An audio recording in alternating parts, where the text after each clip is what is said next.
Have you ever wondered why everyone seems to move on except you? I used to ask myself the same question when I was the Dumpee, but after coaching hundreds of one-on-one clients through their breakups and writing a book on how to get over breakups, I discovered why Dumpees stay stuck and find it almost impossible to move on, making the healing process a royal and savage pain in the heart and arse, while the dumper seems to move on instantly. Figuring this out has helped my clients either reconcile with their exes or finally get the closure they desperately needed.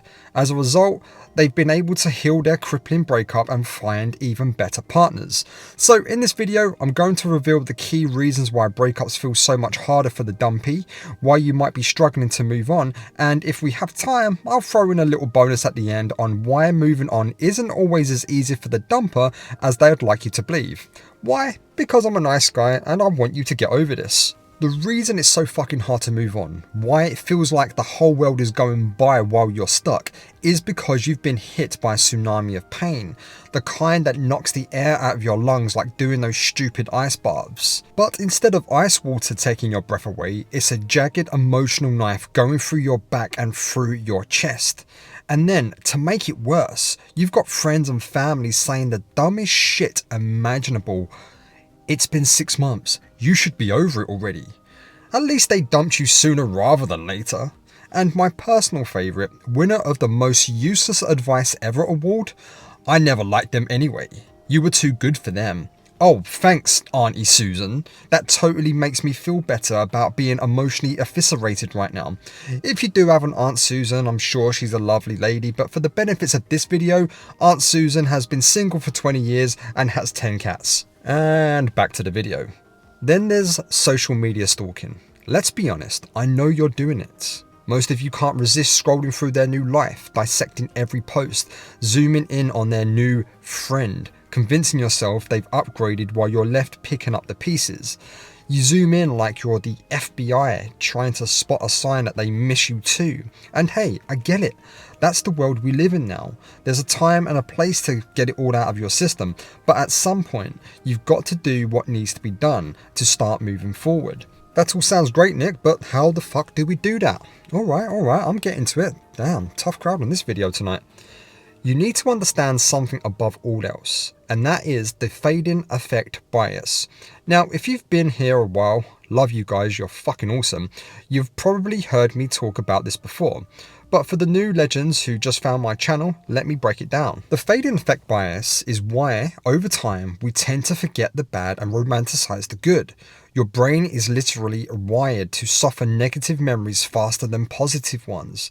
It's an evolutionary survival trick because if we vividly remembered every failure, rejection and heartbreak, we'd be too paralyzed to function. It's like when you go out and get drunk and you promise yourself that you'll never drink again. When you wake up the next morning, your head is pounding, your stomach is wrecked, and you swear you'll never drink again. You vividly remember how miserable you feel, the regret, the nausea, the shame of whatever dumb shit you said at 2 AM.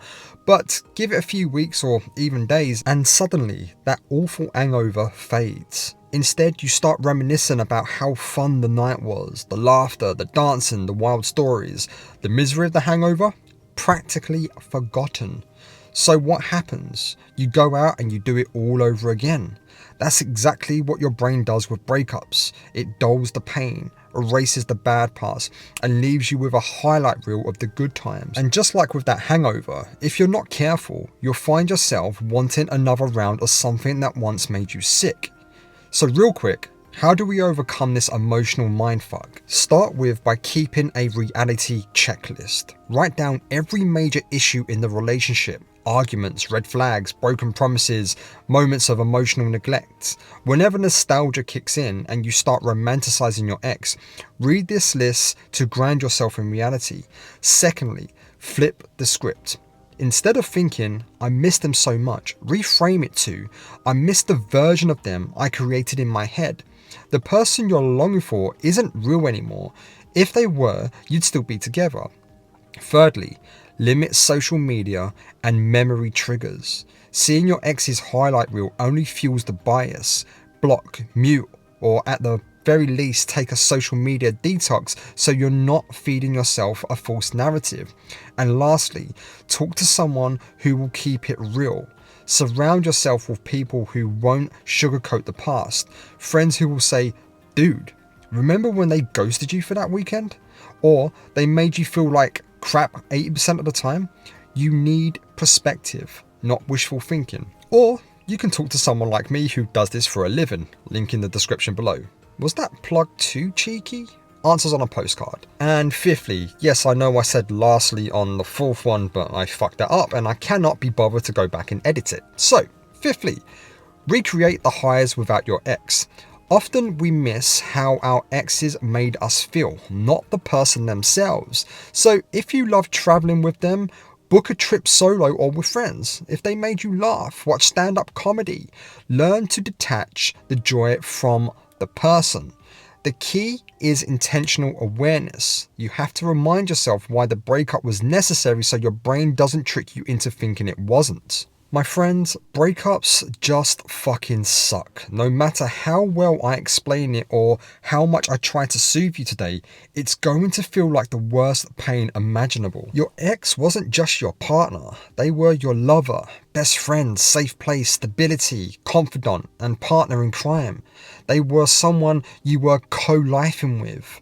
Losing just one of those, like in a best friend, would be hard enough. But losing all of it in one day, in one person, that's enough to break anyone, and that's okay.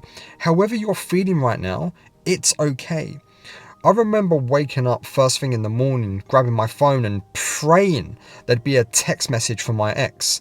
Spoiler alert, there wasn't, and that fucking hurts. But does it stop there? Like fuck it does. Because now you get to deal with all the lovely side effects that come with heartbreak. You feel unwanted and powerless. You're going through dopamine withdrawal. Your identity was tied to them. You're searching for closure that may never come. The most painful, but also the most necessary step is accepting that the pain isn't here to destroy you. It's here to teach you. Yes, it hurts and it really, really does hurt, but pain isn't forever. You must stop resisting the pain. And you can tell yourself that pain equals proof that I cared. You can also focus on what you've gained from the breakup, not what you've lost. You won't always feel this way. You will move on, and one day you'll look back at this breakup and think, damn, that had to happen. I dodged a bullet here. But how was the dumper feeling during this process? Most dumpees assume the dumper just skips off into the sunset without a care in the world, but that's rarely the full story. How do I know that? Because a surprising number of dumpers hire me, even though my niche is dumpees looking for reconciliation or healing. And let me tell you, it's given me some interesting insights. Guilt is a bitch for the dumper. Unless your ex is a total sociopath, they're going to feel it sooner or later. This is why they check your stories, offer friendship, and send the classic, I just wanted to see if you were okay text. It's small comfort, but dumpers do this because they feel shitty about the situation. They don't like knowing they hurt you. They replay the breakup in their head, wondering if they could have handled it better, and if they ended things out of frustration rather than a lack of love. Regret creeps in. Then they have to deal with the inevitable emotional crash after the relief phase of the breakup. Many dumpers dive into rebounds, what I call relief through distraction.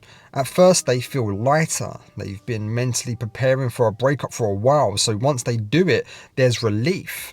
But relief isn't happiness. Once the dust settles, they start questioning, did I make the right choice? Will I regret this later?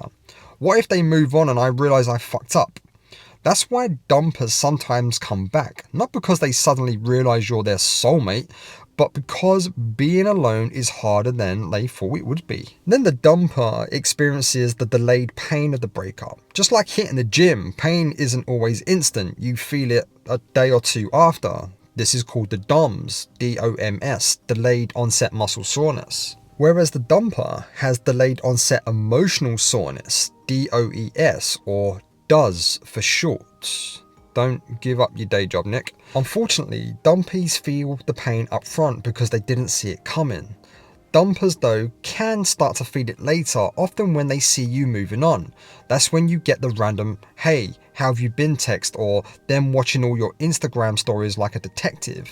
And that's all for today. But if you would like to learn more about some of the inconvenient truths the dumper must face after they've broken up with you, there is a video popping up on your screen now.